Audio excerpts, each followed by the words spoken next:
the Patagonia website's homepage on Monday night. Anyone who visited Patagonia's website on Monday night in search of a warm winter fleece or a pair of snow pants was in for a surprise. Replacing the usual shopping choices were giant white letters on a black background offering a stark message: "The president stole your land." The message continued in smaller letters: "In an illegal move, the president just reduced the size of Bears Ears and Grand Staircase Escalante national monuments. This is the largest elimination of protected land in American history." The page was referring to President Trump's order Monday reducing the size of two national monuments in Utah by nearly 2 million acres combined. Patagonia's move was part of an ongoing fight in the West, one the company and the outdoor recreation industry generally has been waging against exploitation of the lands for fossil fuel development and cattle grazing. REI, another recreational gear company, devoted part of its homepage to a more modest protest. Despite the loss of millions of acres of protected lands this week, the company said, "REI will continue to advocate for the places we all love." The companies, as well as the entire outdoor recreation industry, are allied with Indian tribes, for whom some of the lands are sacred, as well as with conservationists. Their lawsuits began flying as soon as the decision was announced. One came from a coalition of 5 tribes: Hopi, Navajo Nation, Pueblo of Zuni, Ute Mountain Ute Tribe and Ute Indian.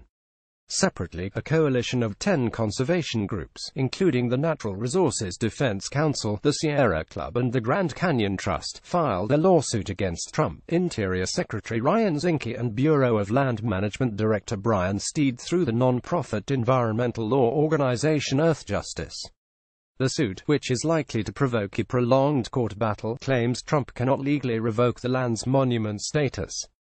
Both actions were in response to Trump's decision to reduce the Grand Staircase Escalante National Monument by more than 800,000 acres, or 46%, and the Bears Ears National Monument by more than 1.1 million acres, or 85%, making it the largest reduction of public lands protection in U.S. history, as the Post's Josh Dorsey and Juliet Elbran reported. The move was supported by Republicans in Utah, particularly Sen.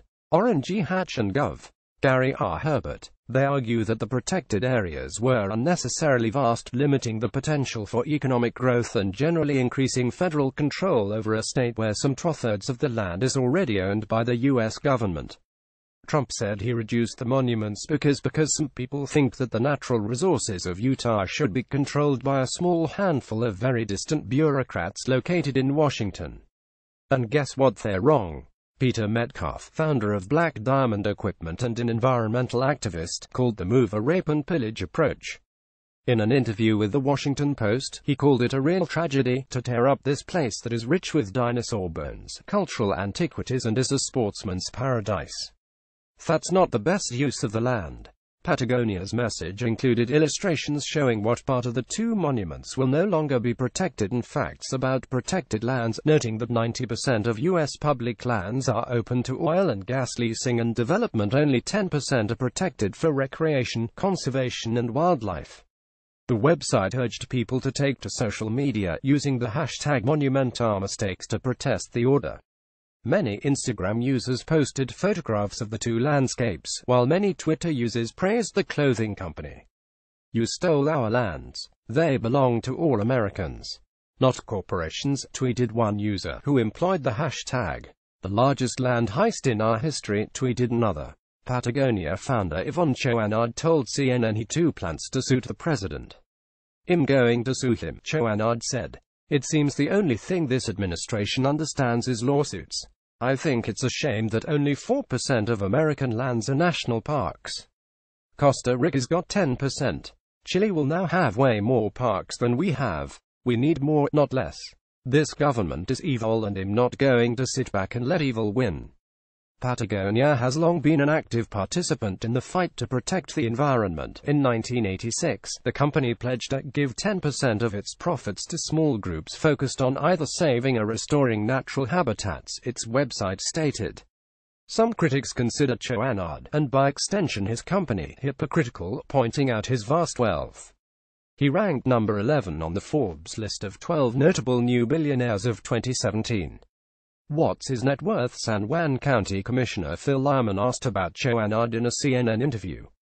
You got Patagonia here waving the flag of environmentalism while HES just completely exploiting the outdoors for industrialized tourism.